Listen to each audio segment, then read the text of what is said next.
This nocturne is considered to be one of the simplest among Chopin's nocturnes, and usually people who just start acquaintance with this genre, with nocturnes of Frédéric Chopin, start with this piece. But, as it often happens, the simplest pieces are the hardest to interpret.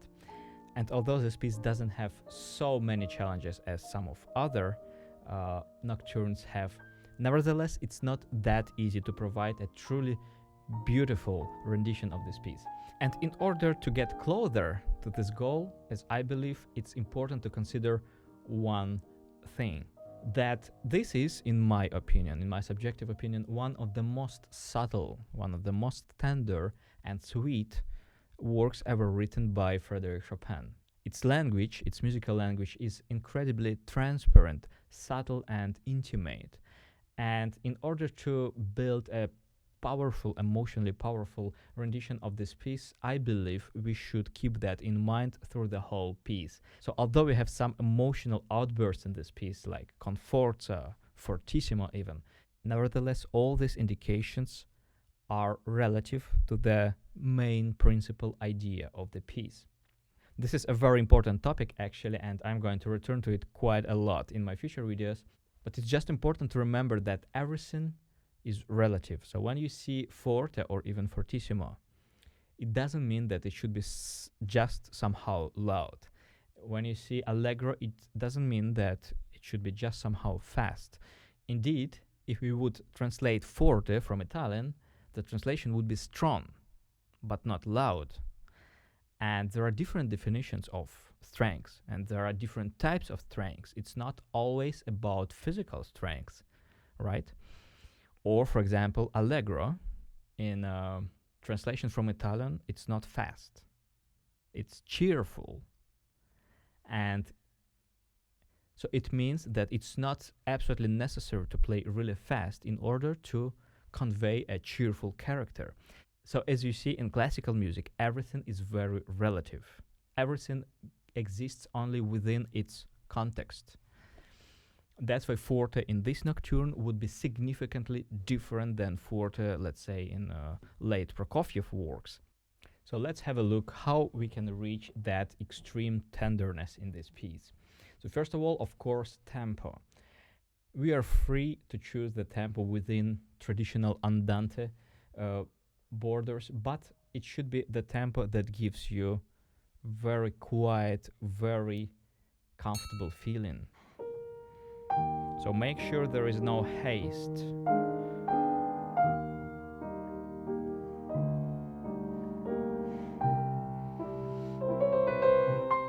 And when we have any technical challenge, like for example, the distance growth in the left hand between chords and bass, we rather tend to hold back, to give some time rather than accelerating. Or for example here, take your time in order to play that leap expressively. If you just start learning this piece and want a more comprehensive advice on it, please check out the link in the description for a comprehensive course, for a detailed course on this piece where I explain a lot of different aspects in order to master it faster and to create a truly beautiful interpretation. Then there is a very interesting paradox in phrasing, because on the one hand we have a phrase that ends here. So we provide a smooth diminuendo for that descending second, and then we start another phrase.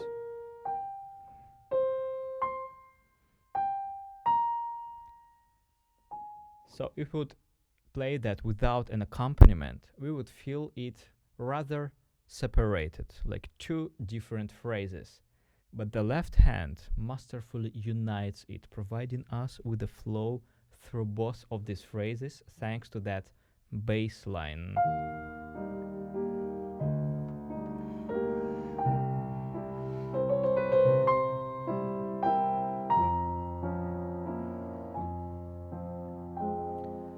So it's very important to use it in order to keep going, in order not to wrap up the music already in the first bar. Then there is a lot of smaller phrasing, a lot of smaller slurs, and I would actually follow them. Like for example, in the bar number 3, releasing the hand, then playing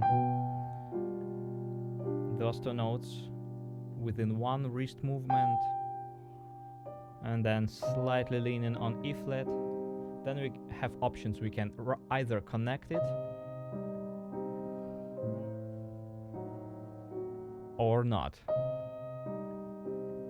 We can also separate that.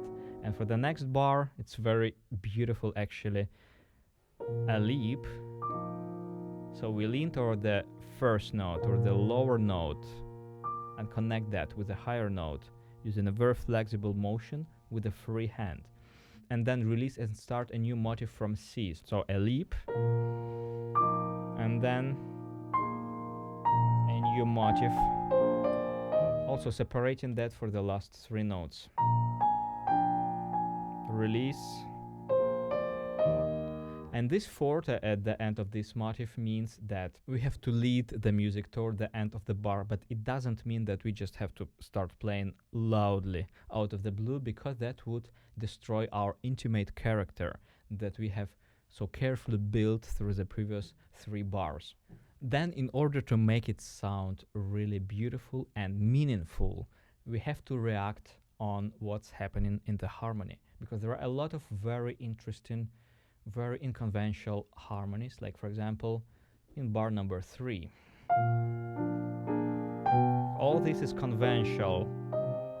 So we have a B flat major 7th, then G major 7th, its resolution to C minor.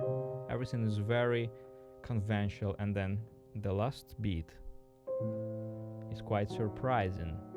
So we have to somehow react on this harmonic shift, either making it surprising,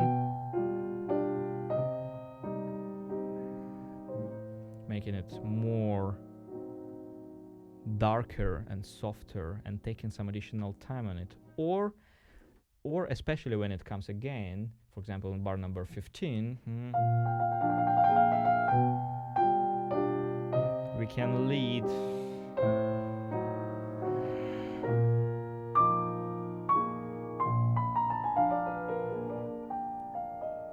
in order to dissolve only later. So we can change our attitude to this chord and we can use it differently, assigning a different meaning to this chord. But nevertheless, we should react on it somehow. Thanks for watching. I hope that this video was helpful, and see you next time.